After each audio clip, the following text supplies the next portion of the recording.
യുഎഇയിലുള്ള വളരെ പ്രധാനപ്പെട്ട മേഖലകളിൽ നിന്ന് ആളുകളെ ഒഴിപ്പിക്കാൻ ഇറാന്റെ മുന്നറിയിപ്പ് വന്നിരിക്കുകയാണ്. അമേരിക്ക ഇന്ന് രാത്രി ഇറാന് നേരെ ഇറാന്റെ ഇൻഫ്രാസ്ട്രക്ചറുകൾ ആക്രമിക്കുകയാണെങ്കിൽ തീർച്ചയായും ദുബൈ, അബുദാബി എയർപോർട്ടുകൾ, അതുപോലെ തന്നെ ഫുജൈറ, ജബൽ അലി പോർട്ടുകൾ, ഇവിടെ നിന്ന് ആളുകളെ മാറ്റേണ്ടതാണ്. ആക്രമണം ഉണ്ടാകുമെന്ന വ്യക്തമായ വാർണിംഗ് ഇപ്പോൾ ഇറാൻ നൽകിയിരിക്കുകയാണ്. കാരണം ഇറാനിലുള്ള പാലങ്ങൾ, അതുപോലെ തന്നെ പവർ പ്ലാന്റുകൾ, ഡീസാലിനേഷൻ പ്ലാന്റുകൾ തുടങ്ങിയ വളരെ അടിസ്ഥാനപരമായ സാധാരണ ജനങ്ങളുടെ, സിവിലിയന്മാരുടെ ഇൻഫ്രാസ്ട്രക്ചറുകളാണ് അമേരിക്ക ഇറാനിൽ ആക്രമിച്ചിരിക്കുന്നത്. യഥാർത്ഥത്തിൽ നാം ചിന്തിക്കുന്നത് ഈ ആക്രമണങ്ങളിലെല്ലാം ഇത്തരത്തിലുള്ള ഇൻഫ്രാസ്ട്രക്ചറുകൾ ആക്രമിക്കുന്നതെല്ലാം അമേരിക്കയാണ്. അമേരിക്ക ആക്രമിച്ചതിന് പകരമായിട്ടാണ് ഇറാന്റെ ഭാഗത്ത് ആക്രമണം വരുന്നത്. യഥാർത്ഥത്തിൽ ഇറാൻ ലക്ഷ്യം വെച്ചതെല്ലാം, അമേരിക്ക ആക്രമിക്കുമ്പോഴെല്ലാം ലക്ഷ്യം വെച്ചത് അമേരിക്കയുടെ ബേസുകളും യുദ്ധ സാമഗ്രികളും അവരുടെ സൈനികർക്കും നേരെയാണ്. മിലിറ്ററി, സാധാരണ സിവിലിയന്മാരുടെ ഒരു സൈറ്റുകളും ഇറാൻ ആക്രമിക്കുന്നില്ല എന്നത് ഇവിടെ എടുത്തു പറയേണ്ട കാര്യമാണ്.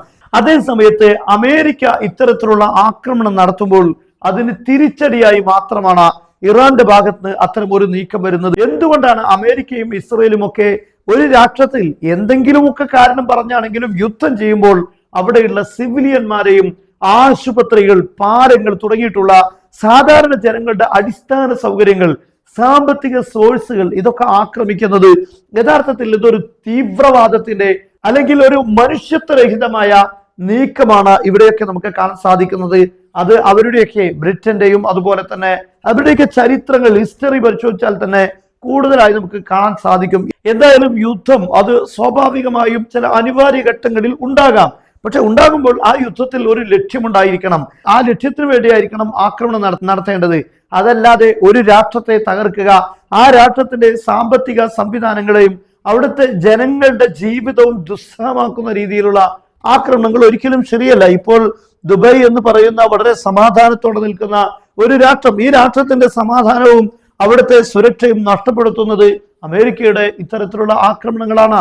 ഇറാനെ സംബന്ധിച്ചിടത്തോളം ഈ അമേരിക്ക ആ ആക്രമണം നിർത്താൻ അവരുടെ സഖ്യകക്ഷികളായ മിഡിൽ ഈസ്റ്റിലുള്ള ഇത്തരം സംവിധാനങ്ങളും രാഷ്ട്രങ്ങളെയും ഒക്കെ ലക്ഷ്യം വെക്കാനാണ് ഇറാൻ സാധിക്കുക. പക്ഷേ അവിടെ മിലിറ്ററി ഫെസിലിറ്റികൾക്ക് നേരെയാണ് ആക്രമണമെങ്കിൽ ഇറാനും അതേ രീതിയിൽ തന്നെയാണ് തിരിച്ചടിക്കുക. പക്ഷെ അമേരിക്കയുടെ രീതികൾ മാറുന്നു എന്നതാണ് ഇവിടെയൊക്കെ നമുക്ക് കാണാൻ സാധിക്കുന്നത്. എന്തായാലും ഈ യുദ്ധം നീളുമ്പോൾ അമേരിക്കയെ സംബന്ധിച്ചിടത്തോളം ഇറാനിൽ അവരുടെ മിസൈൽ സംവിധാനങ്ങളോ മിലിറ്ററി ഫെസിലിറ്റികൾക്കോ നേരെ ആക്രമണം നടത്താൻ കഴിയുന്നില്ല. കാരണം അതെല്ലാം സുരക്ഷിതമായ അമേരിക്കൻ മിസൈലുകൾക്ക് എത്തിപ്പെടാൻ പറ്റാത്ത ബങ്കറുകൾക്കും വലിയ പർവ്വതങ്ങൾക്കുള്ളിലുമാണുള്ളത്.